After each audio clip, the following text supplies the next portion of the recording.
Hi everyone, my name is Yolana Wassersug and I am the Assistant Registrar of Student Recruitment at the University of King's College.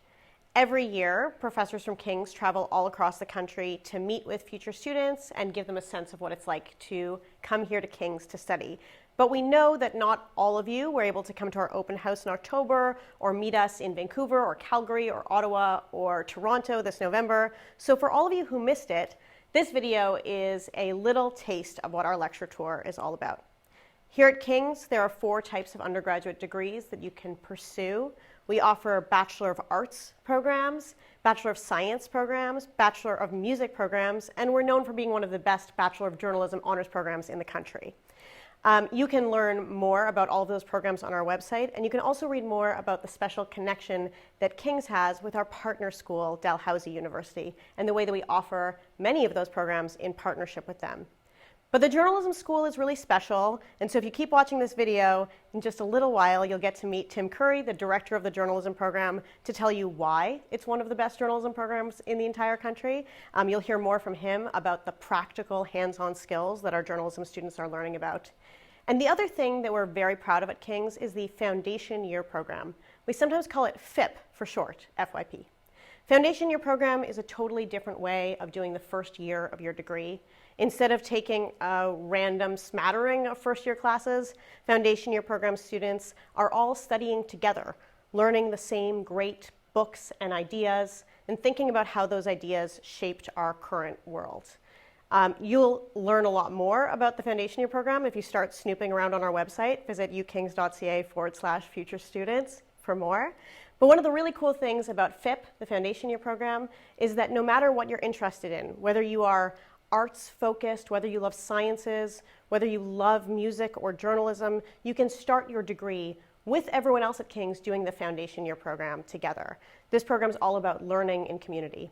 It's also an interdisciplinary program, and that means we're going to be drawing on ideas from across different fields of learning. So when you hear Dr. Robertson's lecture in just a few minutes, you'll notice that he's going to be talking about a great work of literature, but also putting it in a historical context and thinking about the social and economic forces that led to this book being published and the impact that it had on the way that we think.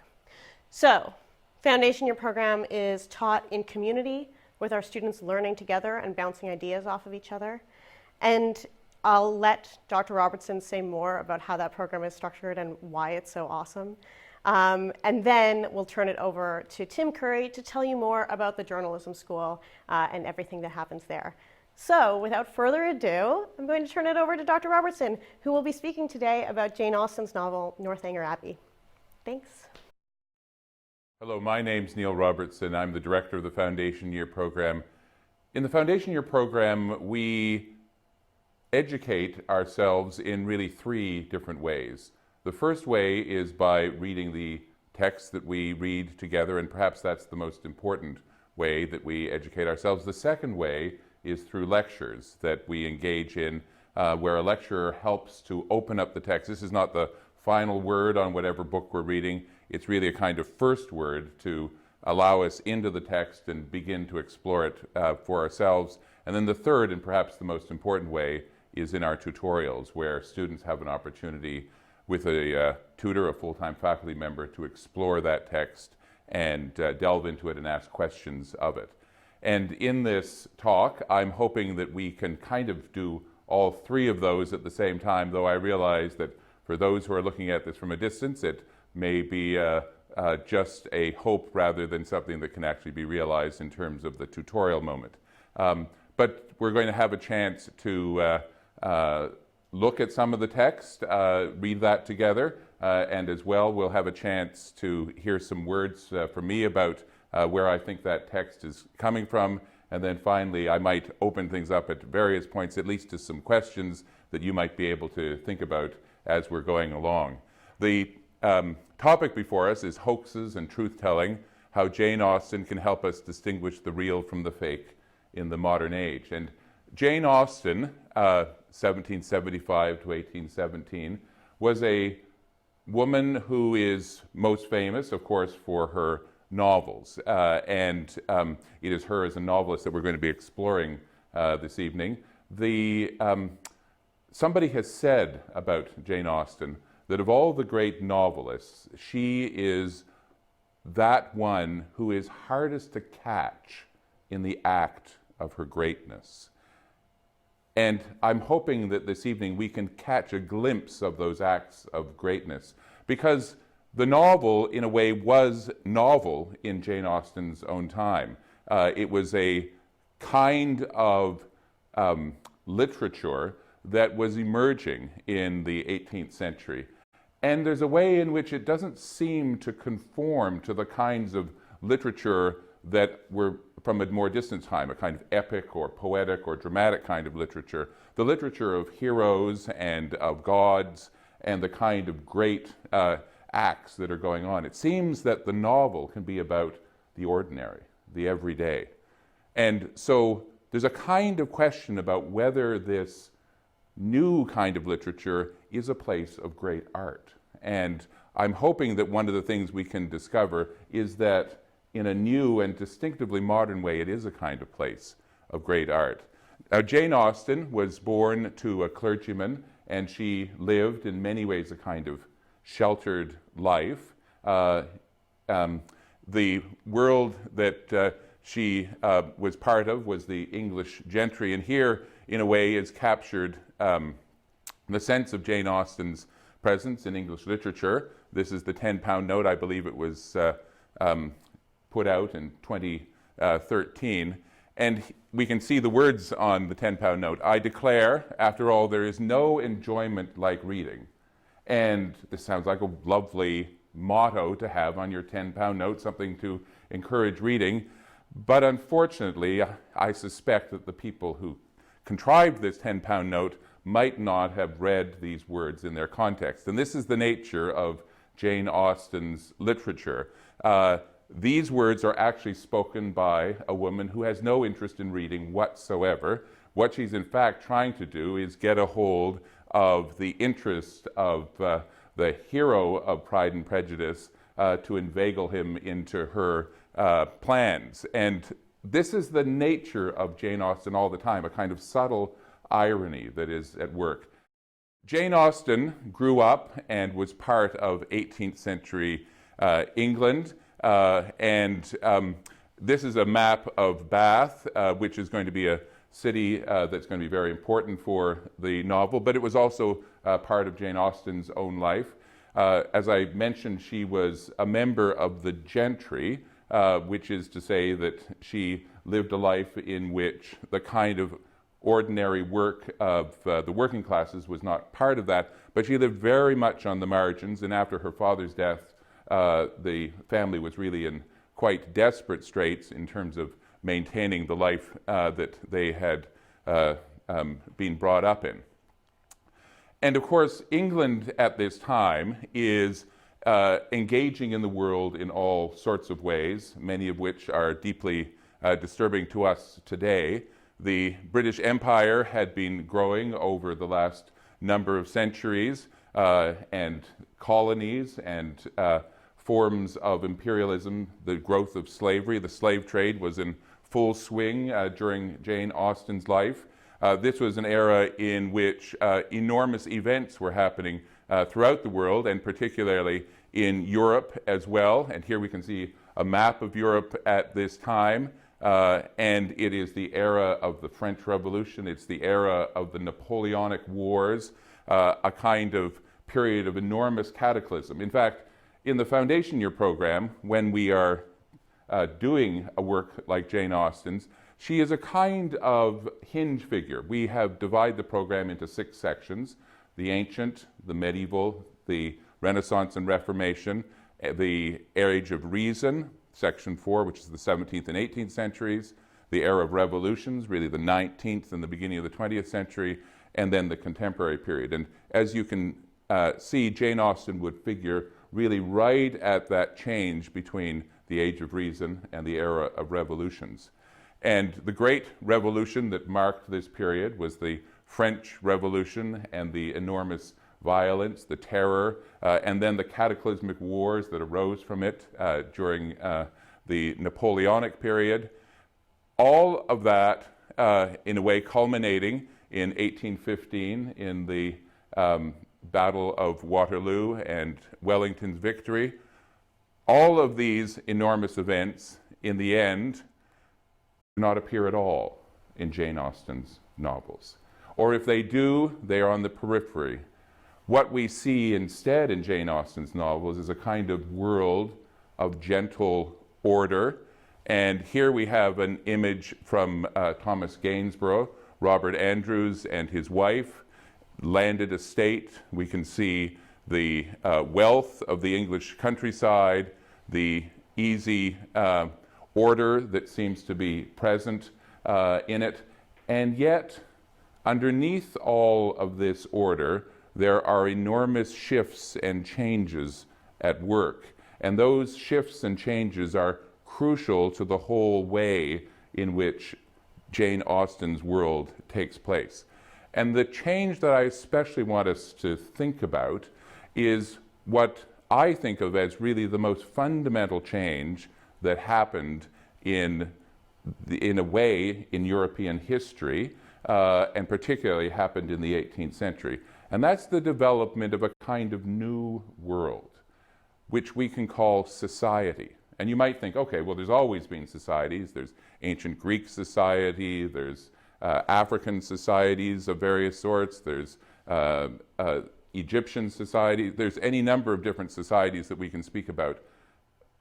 But that's not what I mean here by society. What I mean here by society is the emergence of a realm that is distinctive. And what it is distinctive of is, on the one hand, distinctive of family and distinctive of the state. So in both the state and in the family, people occupy roles. You're a father or a mother or a child in the realm of family life. And then on the side of the state, you might occupy a position in terms of a hierarchical order, particularly in this world, where you might be a noble or you might be a peasant, you might be a worker in various different ways. You have various kinds of roles that belong to the state. Society is the emergence of a sphere which is produced by human beings interacting in a way fundamentally as individuals. They enter into it through a set of relations that they constitute socially. In a way, it's a world that is inherently intersubjective and interconnected. So an example of this, in 1776, Adam Smith published his Wealth of Nations, where he describes an emergence of an economic realm which is independent of the family and independent of the state. It is what emerges when individuals truck and barter and exchange. And in doing so, they are acting on their own self-interests, but by a kind of amazing process of competition and other factors, they produce something that is of benefit to everybody. So Adam Smith's sense here of what he calls an invisible hand. That sense of an invisible hand is a way of capturing this realm of the social or the economic. People will speak about this as the emergence of a public sphere.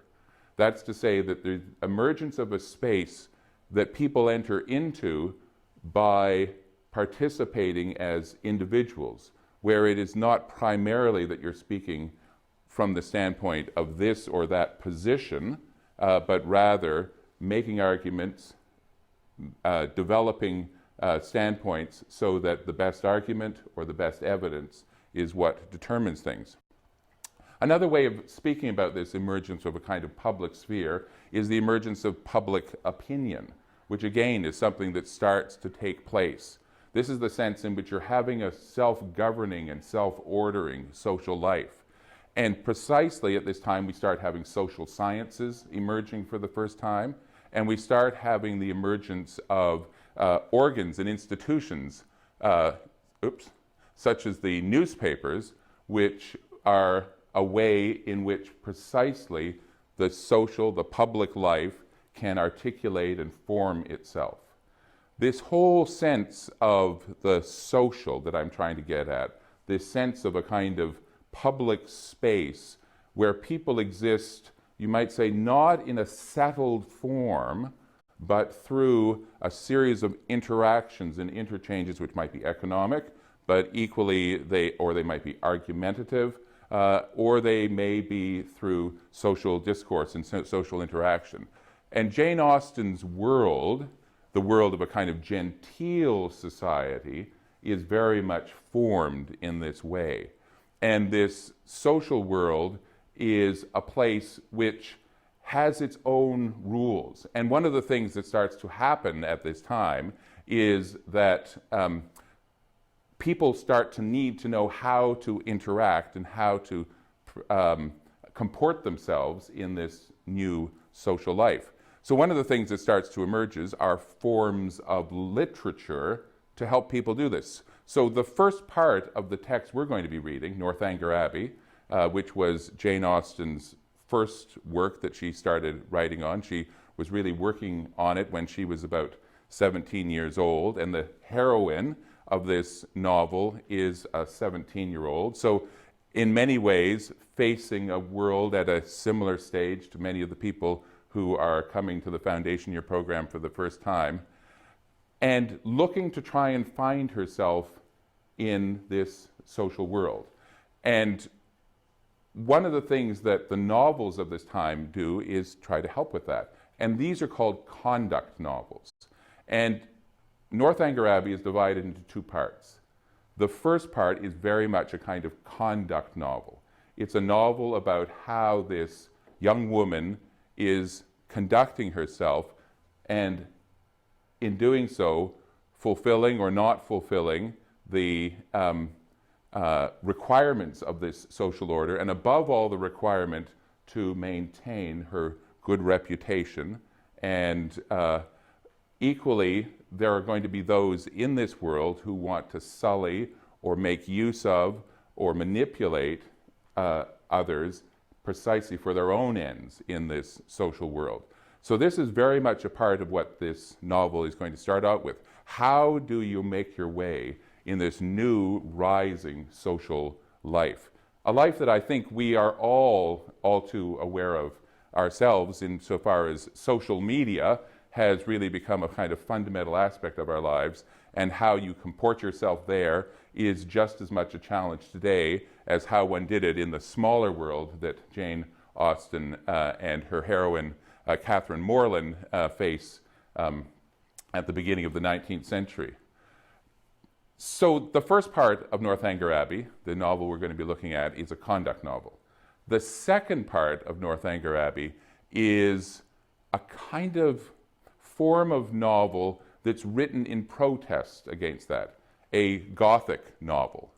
The Gothic novel, which again has many contemporary heirs and followers, and I think is very much a part of our culture, is a space, and you can think here about, whether you've had your own interest in what you might call Gothic novels, and here I put in that world fantasy and science fiction and so on and so forth, why one turns to those things. And one of the reasons is precisely to escape the requirements and demands and the conformity that seems to belong to the social world that we have seen emerging here. It's a place in which, instead of acting properly and politely, one is thrown into situations that demand adventure and heroism that seems to have disappeared with the rise of the new social life and the way in which life seems to have become more orderly and structured. So the first part is a conduct novel. The second part is a kind of play on a Gothic novel. The Gothic novel, really the figure who initiates, or at least is most deeply associated with the development of the Gothic novel, is Anne Radcliffe and her Mysteries of Adolfo. And it, in Jane Austen's work in Northanger Abbey, figures as a kind of exemplar of what the Gothic novel is about. And our heroine, Catherine Morland, is obsessed with reading the novels of Anne Radcliffe, as many today are obsessed by reading various kind of equally Gothic-y texts. One can think of Harry Potter, at least for many, as a kind of similar interest. Now, let's begin our exploration of Northanger Abbey. And Northanger Abbey is about this young woman, Catherine Morland. And these are the very first words that we find when we open the text. No one who had ever seen Catherine Morland in her infancy would have supposed her born to be a heroine. Her situation in life, the character of her father and mother, her own person and disposition were all equally against her. Catherine Morland wants to be the heroine of a Gothic novel. Her father was a clergyman without being neglected or poor, and a very respectable man, though his name was Richard, and he had never been handsome.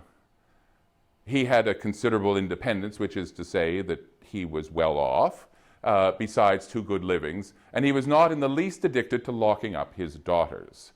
Again, what he lacks are all the necessary attributes of being a good Gothic father, which is to be oppressive and so on and so forth.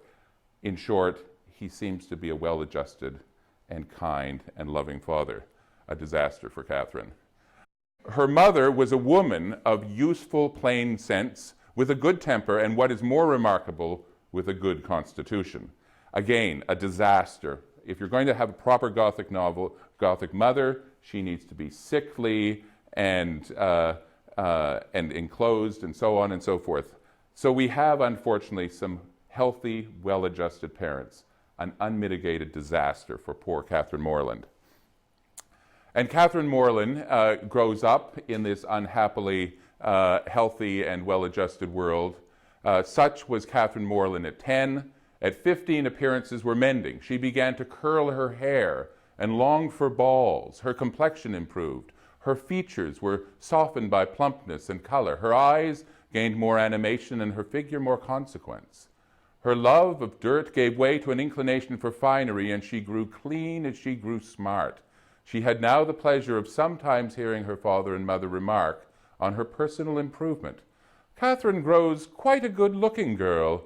She's almost pretty today, were words which caught her ears now and then, and how welcome were the sounds. To look almost pretty is an acquisition of higher delight to a girl who has been looking plain the first 15 years of her life than a beauty from her cradle can ever receive.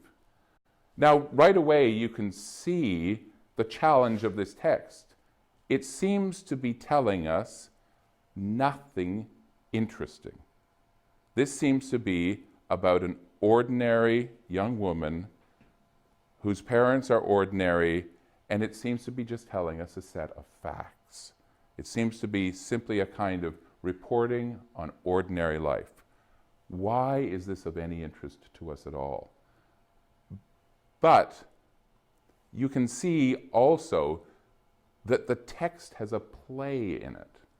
It's bringing out the way in which Catherine Morland thinks of herself through others, thinks of herself through the novels she's writing. We're, in other words, already immersed and engaged with the interplay of a kind of socialized social being. We're entering into the social world in the figure of Catherine. The question is going to be, can you be a heroine? Can you be a hero within this social world? And that is what the novel has in front of it. Catherine Morland precisely enters into this social world when she goes to the city of Bath, which you can see here, beautiful and stately world of Bath, which was very much a kind of center of society in the 18th and early 19th centuries. She is brought there by the Allens, Mr. and Mrs. Allen, who are friends of the family and well-to-do, prosperous people, and so as a kind of treat and kindness to Catherine, they bring her to Bath for her entry into society as a 17-year-old woman.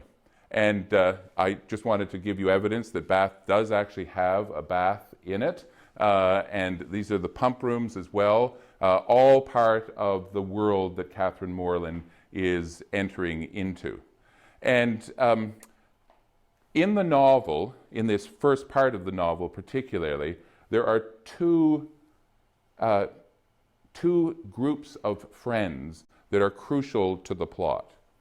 On the one hand, there are the Thorpes, Isabel and John Thorpe, who are brother and sister and have an interest in Catherine and her brother James. And Isabella Thorpe is very much, well, both of the Thorpes really, are very much what Jane Austen would call designing individuals. And by that, it doesn't mean that they're on HGTV. What it means is that they are individuals who design things so as to fulfill and promote their own interests. And Isabella presents herself as another great lover of the Gothic novel and becomes a great friend to Catherine, and is very much interested and has a relationship with her brother James, which develops actually into an engagement over the course of the first part of the novel. And equally, John Thorpe has an interest in Catherine, believing because of her relationship with the Allens that she herself is a wealthy woman and would make a very desirable acquisition in the form of a spouse. And so the Thorpes are very much designing in relationship to Catherine. On the other hand, we have the Tilneys. Henry Tilney is the clergyman from a prosperous and ancient English family. His father is General Tilney, who we'll meet a little bit later. And right from the beginning, Catherine herself has an interest in Henry Tilney, and their relationship is very much part of what the novel is about. And then Henry's sister Eleanor, who becomes a kind of great friend of Catherine's. Now, the shocking and deeply disturbing fundamental question of this novel, a thing that is of absolute historical importance, is the question of whether Catherine should keep her engagement, her promise, to go for a walk. That's it. That is the most important event in the first part of the novel. Yes, it's not about, revolution and overthrow. It's not about saving people from terrible monsters. It is none of the characteristics of the Gothic novel. And yet, I want to suggest that this question is going to bring to light something really fundamental about Catherine and about the social world that she inhabits. And the form of it is that Catherine has made a promise to go for a walk with Eleanor Tilney and her brother Henry. The Thorpes, on the other hand, have, as we're about to rejoin the novel, sought already to prevent such a walk from happening, and one can see the reason why. This, in fact, is not just about a walk. This is about precisely questions of marriage and alliance and so on and so forth, and the Thorpes are trying to obstruct the Tilneys. And so for the first instance, John Thorpe actually misleads Catherine Morland into believing that the Tilneys are not going to keep the engagement, and so she winds up not keeping the engagement. But as we rejoin the novel, the question is about a second opportunity to maintain the engagement of this walk. The engagement, which ought to have kept her from joining in the former attempt, would make it impossible for her to accompany them now. So what this is speaking about is that once again, the Thorpes, along with James, who of course is deeply interested in Isabella Thorpe, are trying to drag Catherine Morland away from keeping her promise of a walk. She had that moment settled with Miss Tilney to take their proposed walk tomorrow. It was quite determined, and she would not upon any account retract. But that she must and should retract was instantly the eager cry of both the Thorpes. They must go to Clifton tomorrow. Clifton is precisely a place where people who are interested in the Gothic would long to go. It's a kind of Gothic castle. And so this is something that she would just love to be able to do, but she had made a promise. They must go to Clifton tomorrow. They would not go without her. It would be nothing to put off a mere walk for one day longer, and they would not hear of refusal. Catherine was distressed, but not subdued. Do not urge me, Isabella. I am engaged to Miss Tilney. I cannot go. This availed nothing. And so now, so a huge amount of dramatic effort is put into this question of the walk. And I just want us to see a little bit about why that is the case. More pressure gets applied to Catherine to break with this engagement. So they now bring on James, Catherine's brother. I did not think you being so obstinate, Catherine, said James. You were not used to be so hard to persuade. You once were the kindest, best tempered of my sisters. I hope I'm not less so now, she replied, very feelingly. But indeed, I cannot go. If I am wrong, I am doing what I believe to be right. I suspect, said Isabella in a low voice, there is no great struggle. So you can see what Isabella is doing here, right? Is this making sense? What Isabella is suggesting is, you don't have any principles. You're doing this just because you want to be with Henry Tilney. She is trying to drag Catherine down to her own level of conniving and design. But Catherine, what has she discovered here?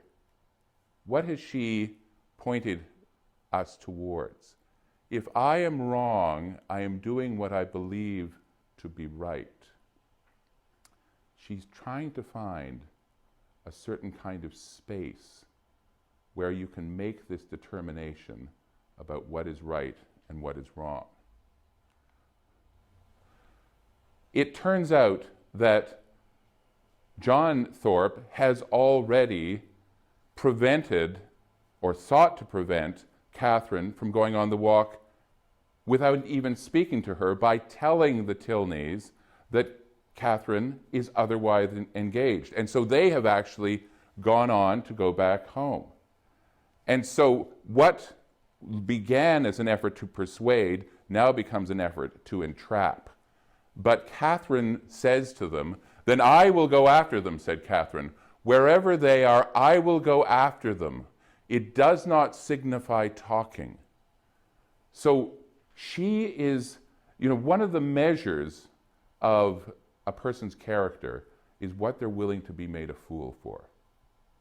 She's willing to look foolish, right? To break out of, you might say, a kind of propriety in order to run after these people in order to set things right. If I could not be persuaded into doing what I thought wrong, I never will be tricked into it. And with these words, she broke away and hurried off. Thorpe would have darted after her, but Morland withheld him.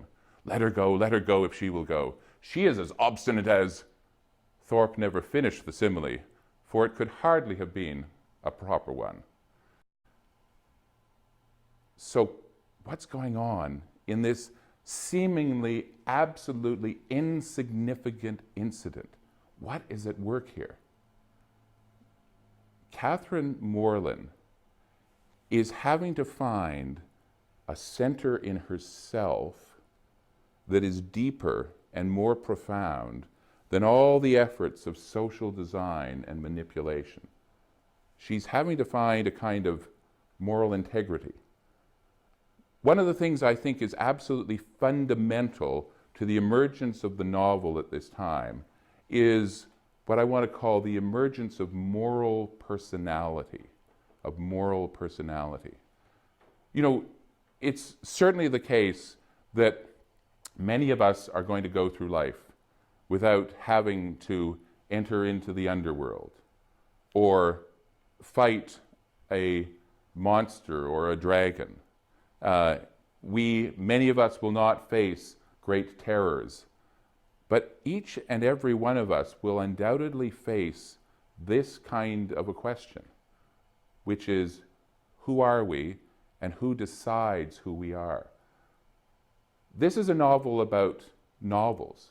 Novels get talked about throughout this novel.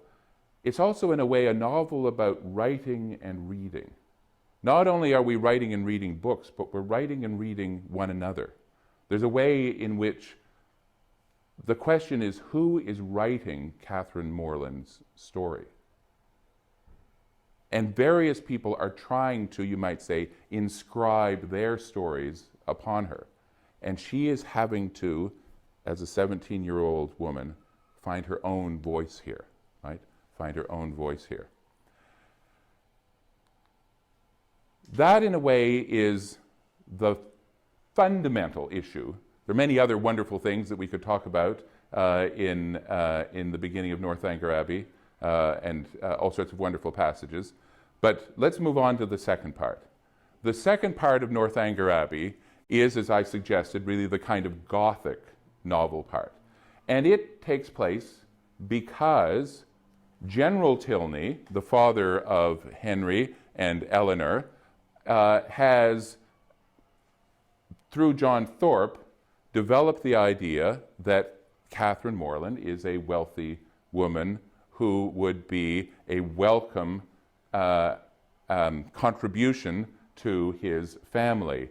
And so General Tilney encourages his children to invite Catherine Morland to Northanger Abbey, which is precisely a place which fulfills all of the promises and attributes that are necessary for a Gothic setting. And so Catherine, in the second part of the novel, in a way imagines herself emerged in and partaking in her own Gothic novel. And she is going to be tested in this in a new way. And these are just some images to give you a sense here of Caspar David Friedrich and Fuseli of this world of the Gothic, which is very much part of this end of the 18th, beginning of the 19th century, this sense of an exploration of human depths which are not necessarily rationally knowable and comprehensible. Catherine sees herself as entering into precisely this world and supposes that she has entered into a kind of Gothic novel and takes it into her mind that General Tilney, whose wife had died some years ago, had in fact murdered his wife, or even better, not murdered his wife, but pretended that his wife was dead in order to then lock her up. And so we find Catherine Tilney coming to have this thought, were she even to descend, that is Catherine Morland, were she even to descend into the family vault where her ashes, the mother's ashes, were supposed to slumber, were she to behold the coffin in which they were said to be enclosed, what could avail in such a case? Catherine had read too much not to be perfectly aware of the ease with which a waxen figure might be introduced and a supposititious funeral carried on.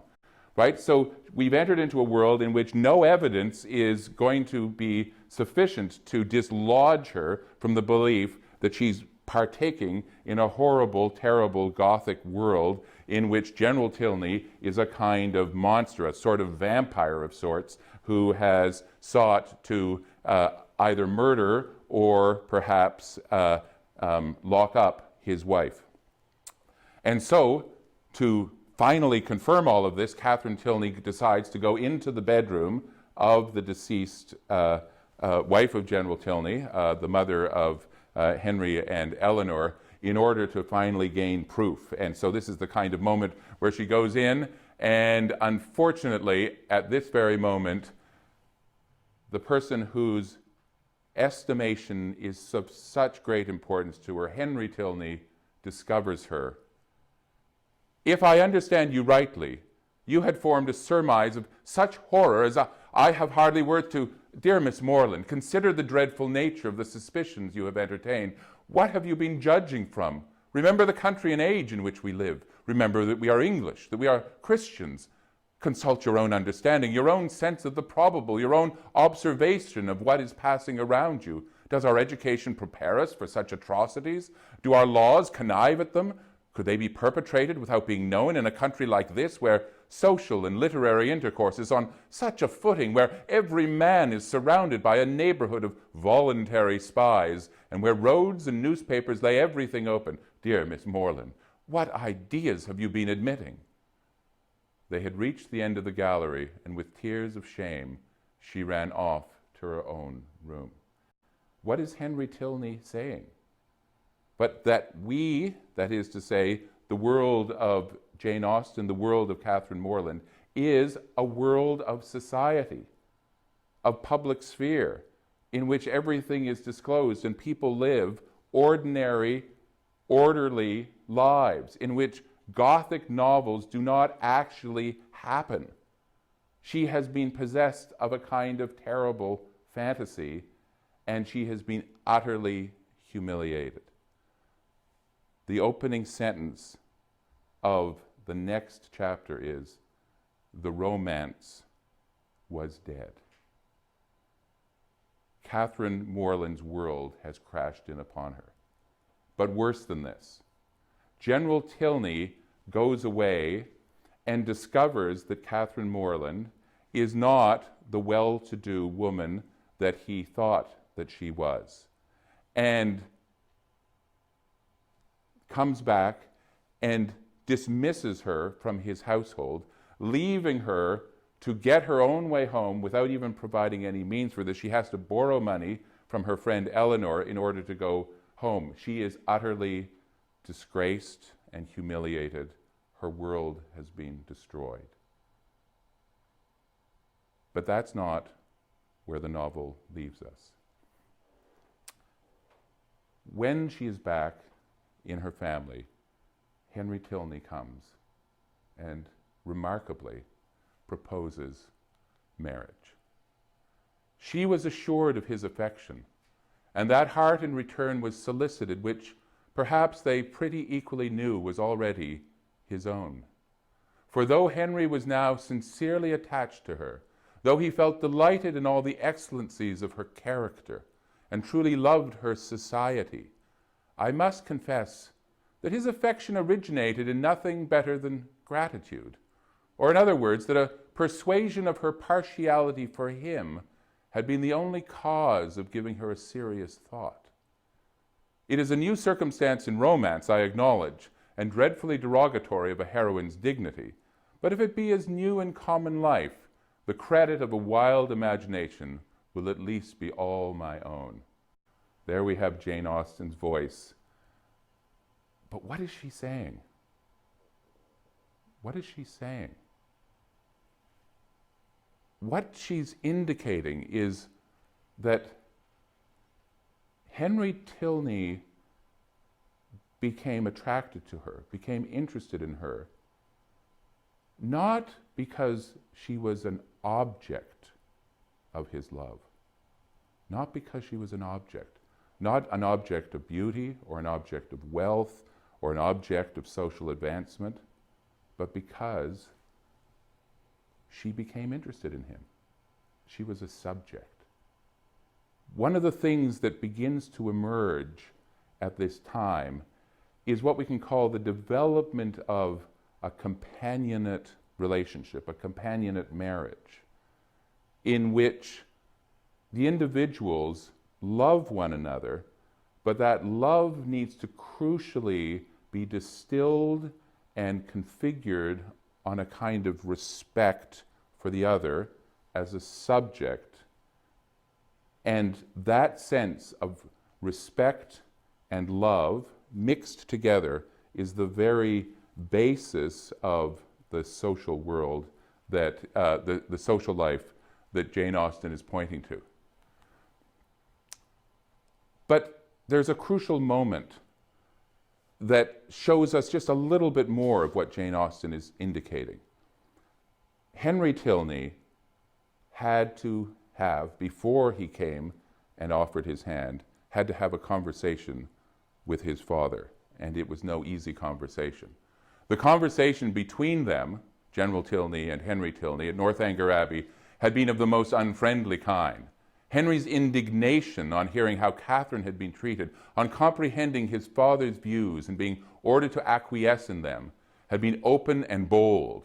The general, accustomed on every ordinary occasion to give the law in his family, prepared for no reluctance but of feeling.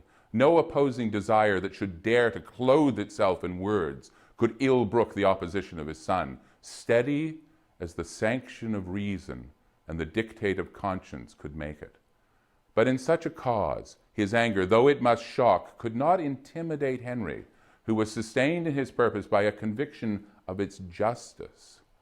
He felt himself bound as much in honour as in affection to Miss Morland, and believing that heart to be his own which he had been directed to gain, no unworthy retraction of a tacit consent, no reversing decree of unjustifiable anger could shake his fidelity or influence the resolutions it prompted.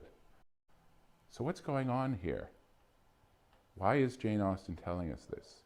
Well, Henry Tilney is in a way having to do exactly the same thing that Catherine Morland had to do in the first part. He's having to find that center within himself that can know right from wrong, that can be a basis of moral personality, so that the efforts to influence and design and control him can be withstood.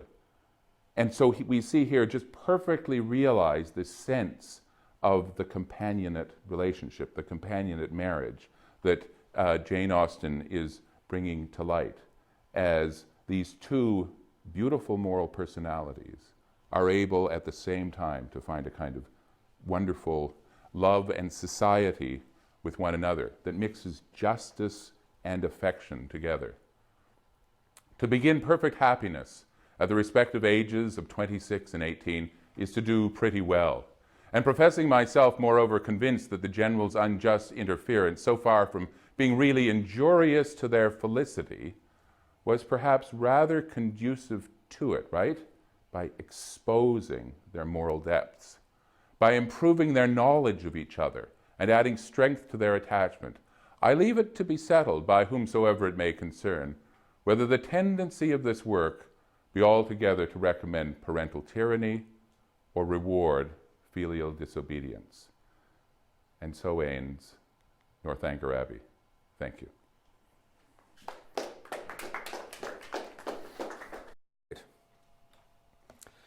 Well, hello everyone. My name is Tim Currie. I'm director of the Journalism School, and I'm Act 2.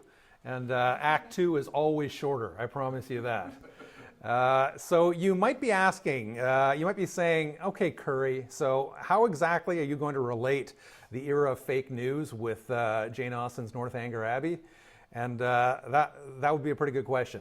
But what I'm going to ask you to do is to indulge me for about 10 or 12 minutes, because the connection isn't quite as strange as I think we might think. So I teach some classes in J1001. That's Foundations of Journalism, and it's the core course that all of our journalism students take in first year. And we talk about the big issues of journalism. We talk about fairness, balance, independence, serving the public interest. And we give our journalism students a lot of hard skills as they move up the program. We give them audio editing and video editing and social media skills and headline writing and obviously news writing skills. But the core of our program is critical thinking, discerning what is true from what is not true. And I think there is a lot of that in this story, Northanger Abbey. So this is a story about stories, isn't it? It's about how stories can fire up the imagination, but it's also about how stories can be taken out of context and how stories can mask reality. So bear with me here. I'm going to make a bit of an argument. I'm going to argue that Jane Austen is in fact giving us a lesson for the modern age. She is telling us to look around us and look at the world with our own eyes. She's asking us to challenge the stories that we hear and we read, and she's telling us to discern our own truth. So let's take a look. The book has a whole bunch of themes, but I think one of the overarching ones is that storytelling is a central part of what makes us human. We relish stories. We love stories about the human condition, about triumph, about fate, about daring. We love stories about people overcoming obstacles and perils. And we all love a good story. It's simply a part of who we are.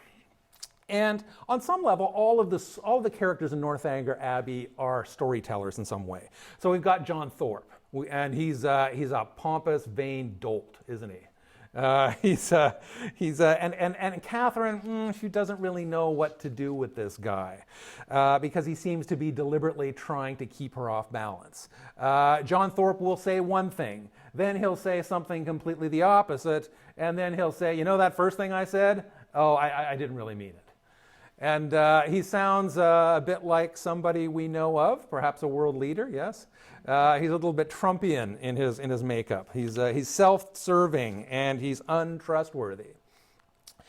And then we have Henry Tilney, and he's the voice of reason for much of the book, isn't he? And but even he likes to tell a tale. He likes to spin a story and tease a bit. So he tells Catherine when she comes to Northanger Abbey, he says, you know, guests are given this room down a long corridor in the hallway. It's a secluded part of the Abbey. And you're going to be taken down this long corridor to a bed at the end of it, and it's very likely that someone died in this bed.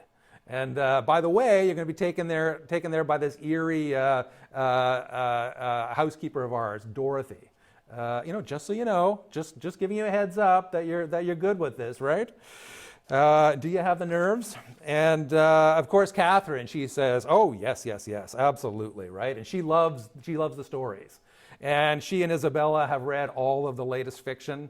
And the great thing about all of these books is that this is macabre stuff, right? This is frightful. This is really dark stuff.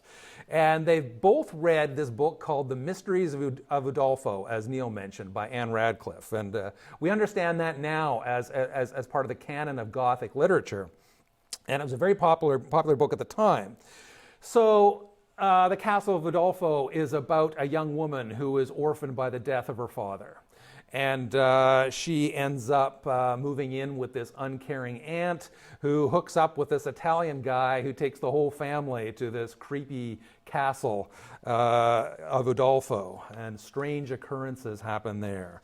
And Isabella says, "You like this stuff? Then you're going to love the other books I have for you." Right? And she gives her the whole reading list. And these books have great names. They're called Horrid Mysteries, The Necromancer of the Black Forest, Orphan of the Rhine, because being an orphan is perhaps the worst of all, right? And these are equivalent to the horror stories we read today, as Neil mentioned. You know, it's not that unlike It Too, which we may have seen recently in the theater. It's harmless fun that gives us a good scare. And it has all the stock elements, right? It's got the young woman in peril. It's got the centrality of a huge, gloomy, dark, ancient building. And there's the discovery of a scandalous secret, usually involving the family that owns this property. And there's ultimately a final confrontation between good and evil. And you know what? I think we can say, ha, ha, ha. Oh, those 18th century folk, they were pretty simple, weren't they? But we look at ourselves, and we still like the dark stuff today. The ghastly stories of misfortune. And even though we might not say it's Gothic in the same way that Anne Radcliffe was, but it's got the same elements, right? It's got the blameless young person in peril. There is the neglected rural property. There's a mysterious secret that has never been uncovered, and some reckoning with a dark element of humanity. And these are the elements of a great story. And they get the clicks and the page views, and any news outlet today is going to tell you that these stories are the ones that people want to read and the ones they stick with, right? So they're time-tested stories of innocence under siege, and they appeal to us on a very gut level. So that said, the era of Jane Austen was a little bit different than today. So it was, of course, the era of revolutions. The American Revolution had happened. The French Revolution was happening during Jane Austen's lifetime. Across the English Channel, people were getting their heads cut off in the street. And this was happening while Jane Austen was a teenager. The French Revolution, it was an emotional frenzy driven by rumor and misinformation, the storming of the Bastille in July of 1789. was started by a rumor that royalist troops were slaughtering citizens in a neighborhood of Paris, and in rural areas that the aristocracy was massing to attack villagers. This was the Great Fear of 1789, and coincidentally, it was also the year King's College was founded, presumably under less fearful circumstances. But, and the thing about that time was even the best information was sketchy. Most people learn things by letter and conversation. There's a picture up here of the Daily Advertiser. And it's what newspaper historian Stanley Morrison calls the first modern newspaper. It had ads in it. It had prices of goods. It had the names of people going bankrupt. It had the quantities of goods imported into the Port of London. So we had the elements of what appears today as newspapers, as online news, starting to appear only about 25 years before Jane Austen was born.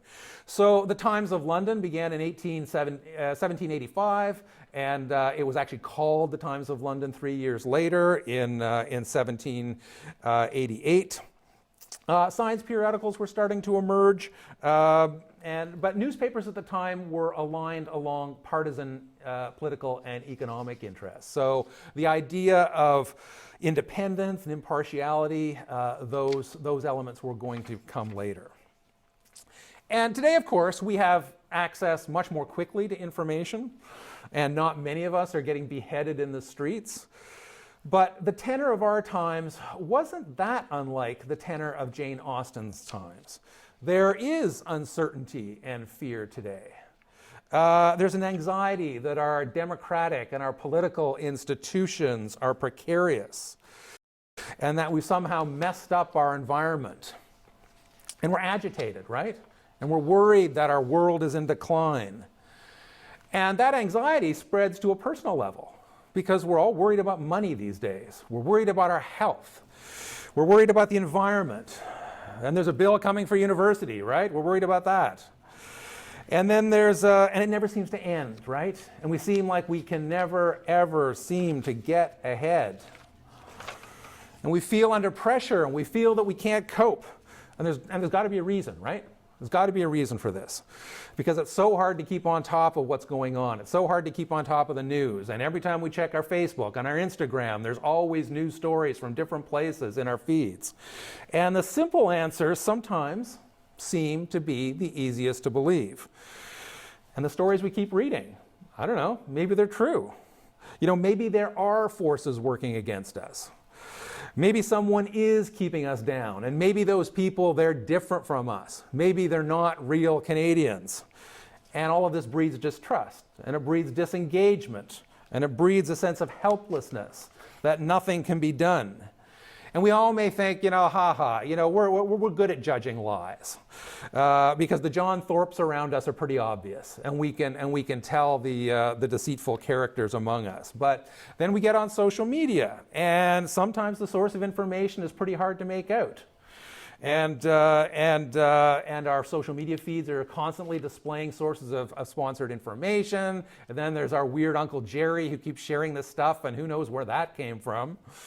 And it becomes easy to see falsehoods disguised as news. State-sponsored propaganda, baseless innuendo, and then there's stuff that's just made up, and it all looks like news. So you can call this fake news if you want. We tend not to use that term in the journalism school. We tend to refer to misinformation or disinformation, because fake news is such a loaded term. But much of it does have the ring of truth, and it appears legit. And after a while, maybe we start believing that the world is one big Gothic novel. And maybe we all are innocent victims. And maybe we do live in dark, threatening places. And there are nefarious villains. And there are untold secrets. And perhaps we do live in the castle of Adolfo. And Jane Austen tells us, take a deep breath. And she gives us Henry Tilney's epic narrative, where he confronts Catherine. He's a little bit condescending, right? And he says, really, Catherine? Really? You believe this stuff? He says, "Dearest Miss Moreland, what ideas have you been admitting?" He says, "Hasn't your education given you better critical thinking skills than this? Do you really think newspapers and everyday people wouldn't have noticed a cover-up? Consult your own understanding," he says, "your own sense of the probable. Use your own observation of what is passing around you." So the Gothic literature that Catherine Morland has been reading has provided her with a simple explanation of the creepiness of Northanger Abbey. And she comes to expect a reality that simply isn't there at all. In essence, her media diet has colored her worldview, right? It has, we call it an echo chamber, a filter bubble. It has colored how she sees the world. And Jane Austen, I believe, is saying to us, she's saying, the dark thread out there, it's us. It's ourselves. Untruth. And untruth gets its power from us and our willingness to believe it instead of using our abilities to understand the world as it truly is. So Jane Austen is speaking to us today. She says, take a look around. Question the stories that you read. Is the simplest interpretation really the most accurate one out there? And good journalism helps us with that. Who benefits from the language used in these stories? Is everything really as hopeless as it might seem? Are the dark forces really next door to us? And Jane Austen is telling us, educate yourself, read good quality information, and determine your own truth. Because the real story out there is the much better one. Thank you.